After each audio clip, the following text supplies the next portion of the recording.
Hello guys, so today I'm going to be showing you my Standardbred predictions for Wild Horse Islands.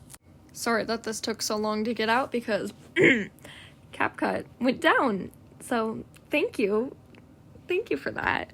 Anyways, let's get started.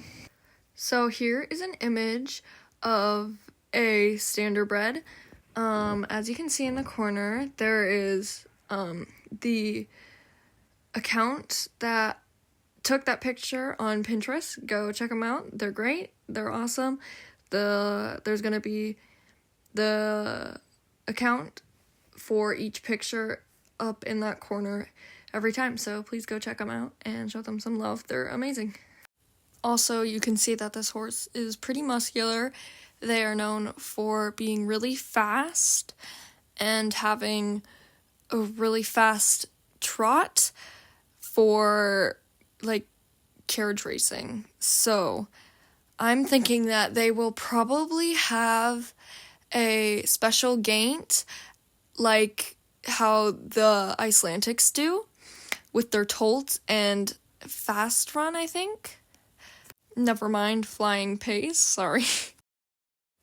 I have a feeling that although this horse is very muscular, I feel like Wild Horse Islands will kind of not miss out, but they'll be lacking in muscle because of what happened with the Dutch Warmblood. Now, the Dutch Warmblood isn't terrible, it's just not very accurate, I guess.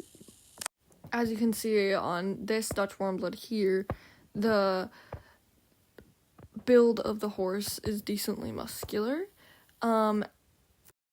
I'm also going to compare the real horses and the real horses in Wild Horse Islands and SSO horses, because the SSO horses do a really, really good job at it, so I'm going to compare them.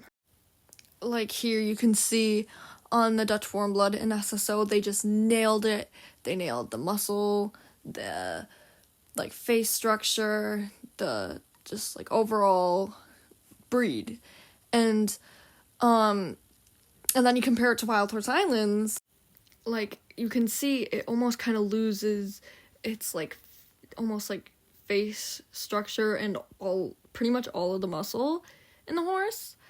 It looks kind of weird, but the horse coats in Wild Horse Islands are bugged for me right now, so they're all blurry.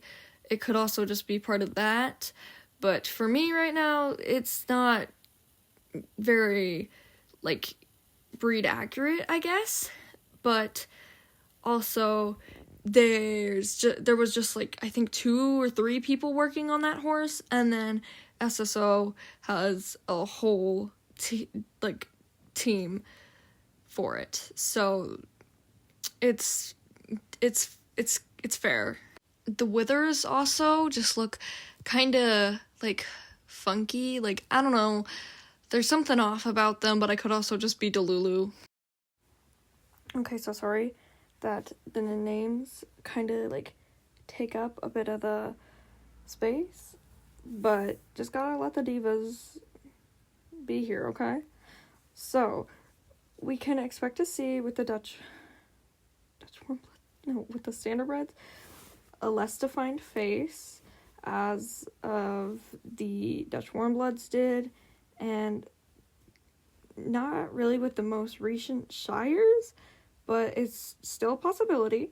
We also could see a lack of muscle, not with the Shires, but it has been happening with non-drafty horses recently, so that is that. And then we can also we're also probably going to get some weirder withers almost. They just look kind of weird. And then we can also see that this horse has more muscle than the other breeds, which that's good at least. They've been improving, but I mean, it's not by much.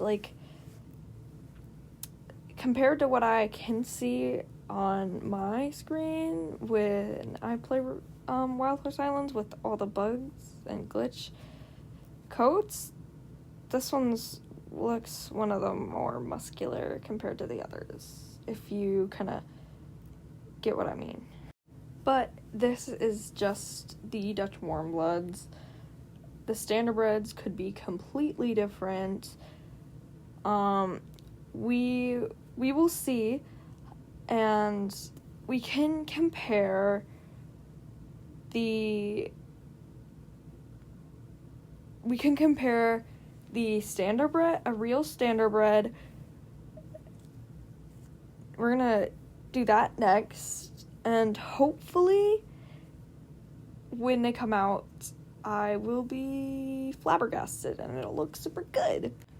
So I'm gonna use thoroughbreds for this example because, well, SSO doesn't have a Standardbred yet, and they're they're kind of close cousins, you know, and the Star Stable build and the real build look kind of similar, Standardbreds and thoroughbreds, so that is what I'm going to be using.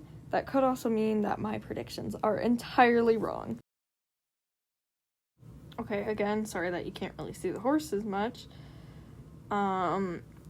So what I'm expecting is a lack of muscle, but that is just because of the thoroughbred in Wild Horse Islands.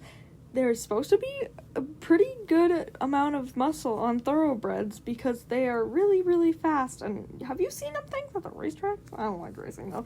Well,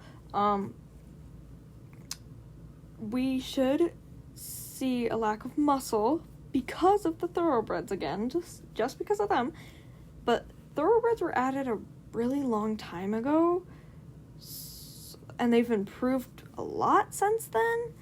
So also, maybe we'll get some muscle on this and future breeds because of the Shires. They did an amazing job on the Shires. Oh my lord, they did awesome.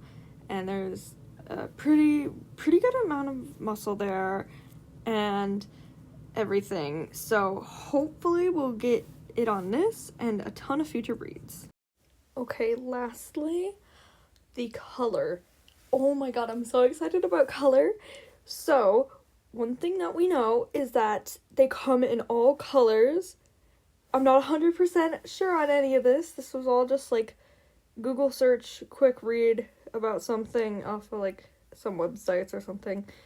I don't know if you can trust them. I definitely don't trust Wikipedia, which is why I didn't go there. So, don't come for me for that. But we know that there will be a ton of coats. Wild Horse Islands loves to go crazy with their coats, okay? They love it. And I love when they do it. But I also like that they add some basic coats, too. That is nice, too. So, they come in all colors, like I just said. It'll be interesting to see what colors they give them and what kinds, like, just what colors they'll give them. We should also expect to see bay, black, chestnut, and gray colors because those are the most common coat colors for the breed. I'm so excited to see this.